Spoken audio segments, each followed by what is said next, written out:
In today's video, I'm going to teach you how to remove device verification from Docusign.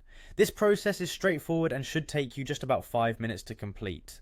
This guide is perfect for anyone looking to simplify their login experience while maintaining the security of their Docusign account. Let's dive right in. First, you'll want to open your web browser and navigate to the Docusign website. Docusign is the leader in electronic signature and intelligent agreement management, making it a vital tool for many professionals and organizations. Once you've reached the homepage, look toward the upper right corner of the screen. Here, you'll see the Login button. Click on this to proceed.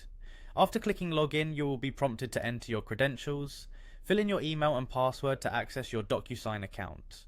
If you're using two-factor authentication, make sure you have your mobile device handy to receive the authentication code. Once you've successfully logged in, the next step is to head over to your Docusign home. This is where you can access various features and manage your documents efficiently. From the homepage, you should look for the Profile section at the top right of the screen. By clicking on Profile, you'll be taken to a new page where you can manage the details of your account. Now that you're in your Profile section, you'll need to click on Manage Profile.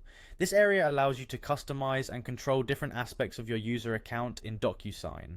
The next step in this process takes us to the Privacy and Security section. This can be found by looking through the options available in your Profile Management area. Clicking on Privacy and Security will bring up a new set of options focused on maintaining the security and privacy of your Docusign account. In the Privacy and Security settings, you'll find an option labeled New Device Verification. This area is designed to enhance the security of your account by controlling how new devices are verified. By selecting this option, you can choose to manage or remove the device verification settings, allowing for a more straightforward login process without compromising on security. Remember, while removing device verification can make your login experience faster, it's crucial to consider the balance between convenience and security. This feature is designed to protect your account against unauthorized access, so think carefully about whether it suits your specific needs and security preferences. And there you have it. You've successfully learned how to remove device verification from your Docusign account. Thanks for watching, and don't forget to like and subscribe for more handy tech tutorials. If you have any questions or comments, feel free to leave them below, and I'll be happy to help. Until next time, happy signing.